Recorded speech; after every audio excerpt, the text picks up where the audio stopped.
2월의 마지막 주일 아침 우리에게 주신 하나님 말씀은 시편 78편 34절에서 55절 말씀입니다. 시편 78편 34절에서 55절 말씀입니다. 구약 859면에 있습니다.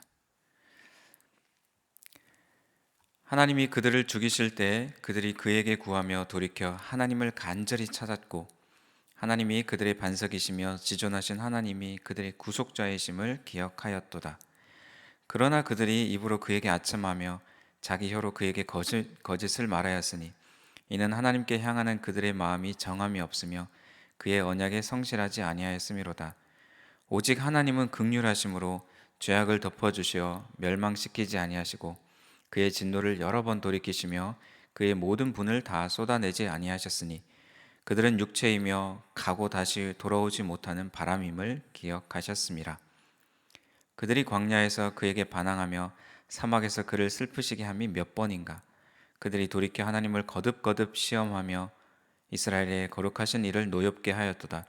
그들이 그의 권능의 손을 기억하지 아니하며 대적에게서 그들을 구원하신 날도 기억하지 아니하였도다.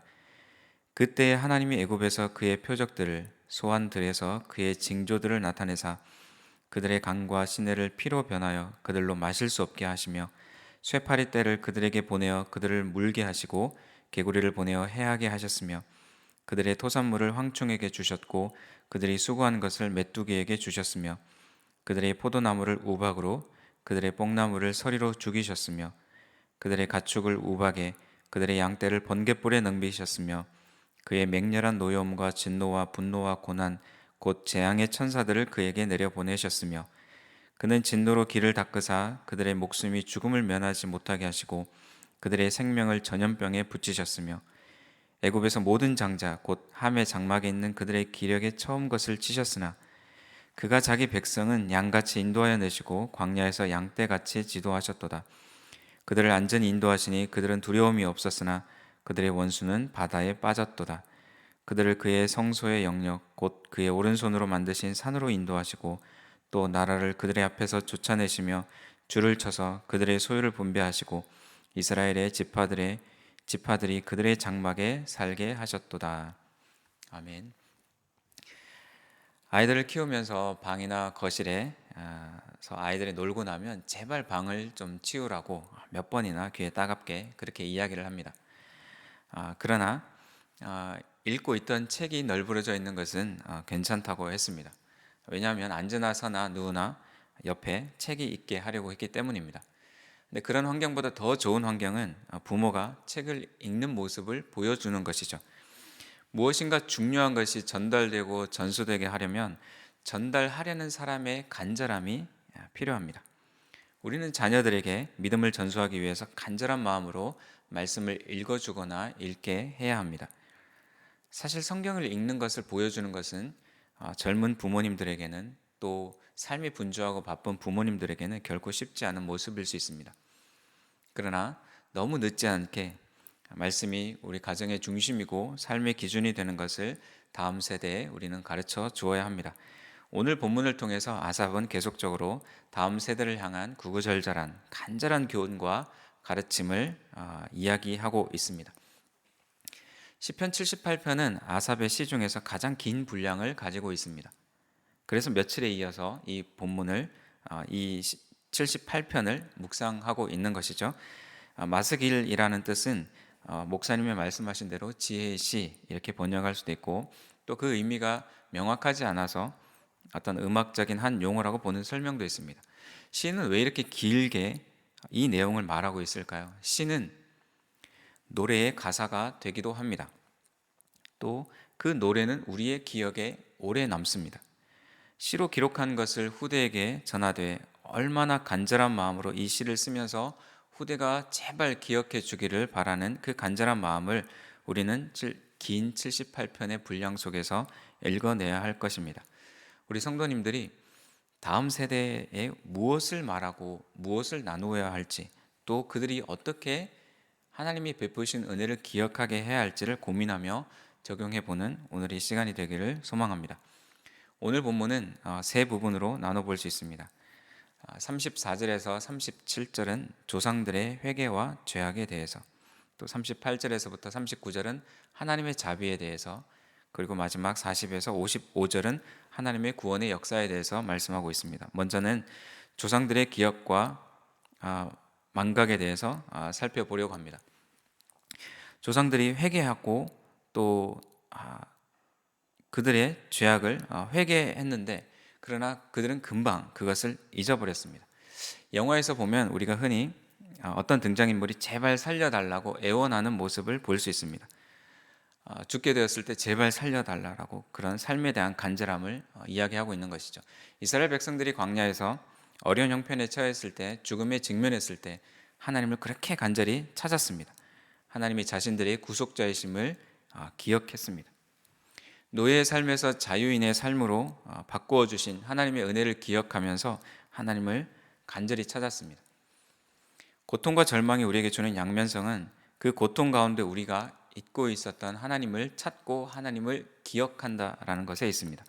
35절 말씀에 보면 하나님이 그들의 반석이시며 지존하신 하나님이 그들의 구속자이심을 기억하였도다.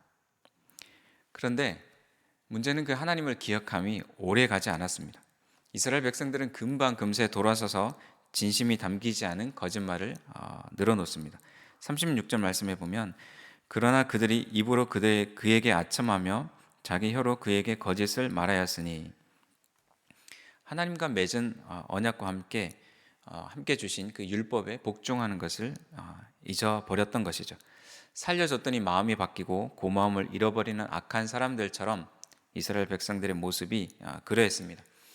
우리가 인간관계에도 둘이라는 것이 있고 또 기억해야 될 것이 있는데, 만약에 은혜를 입고도 그 은혜를 잊어버리고 입을 싹 닦아버린다면 우리는 그런 사람들과 손절을 하고 싶을 겁니다.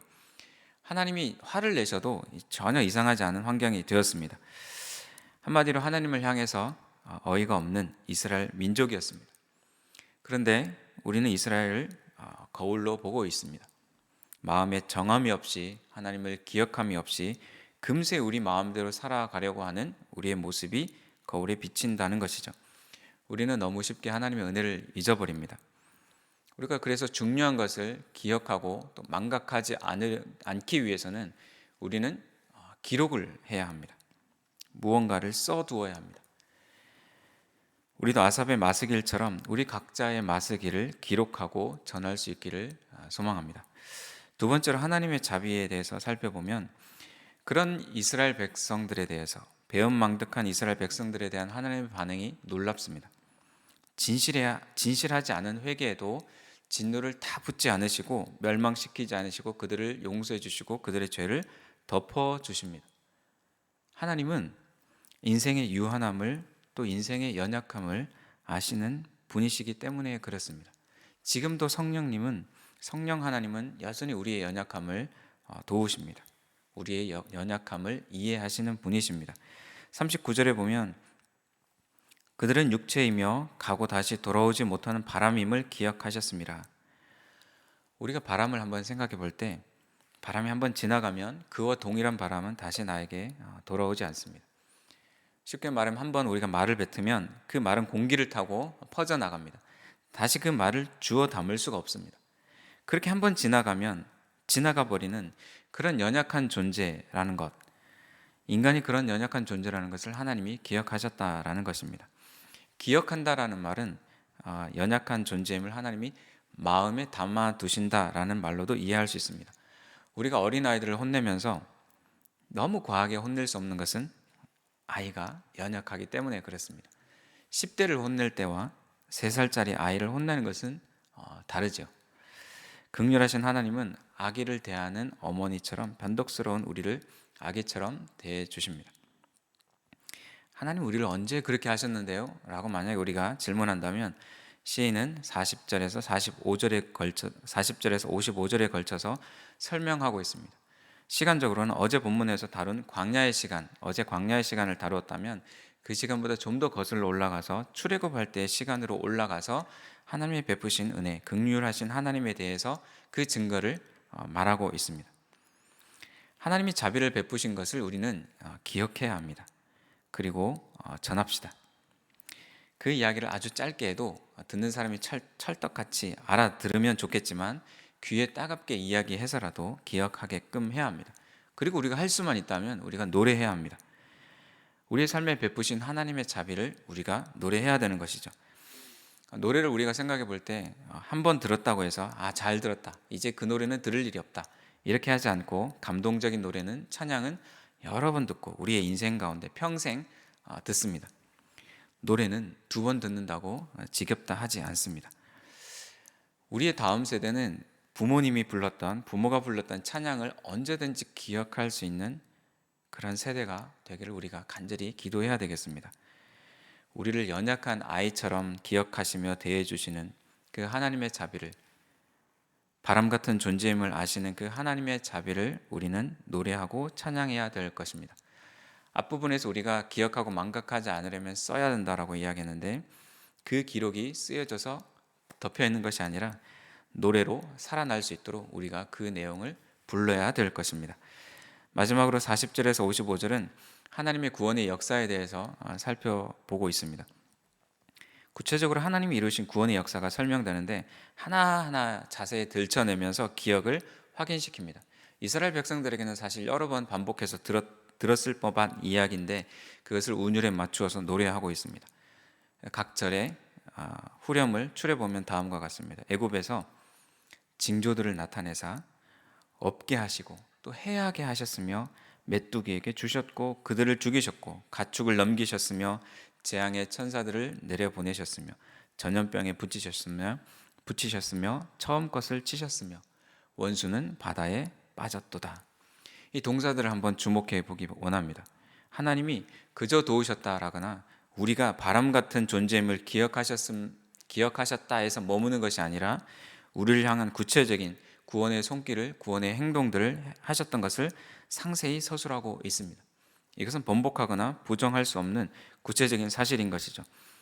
반면에 이스라엘 백성들을 향해서는 양떼같이 그들을 인도하시고 다른 민족들을 쫓아내시고 장막에 살게 하셨다라고 아삽은 말하고 있습니다. 우리는 하나님의 구원의 역사를 어떻게 말하고 있습니까? 어떻게 후대에 전하고 있습니까? 여러분이 자녀를 앉혀놓고 하나님의 사랑에 대해서, 하나님의 은혜에 대해서, 하나님의 인도하심과 돌보심에 대해서 이야기할 때 얼마만큼의 시간을 이야기해 볼 수 있을까요? 때로는 별로 할 말이 없구나, 기억이 나지 않구나, 또는 성경에서 한번 찾아보렴, 아니면 교회 가서 들어보라 라고 한다면 그 말이 자녀에게 얼마나 임팩트 있게 강력하게 전달이 되고 설득이 되겠습니까?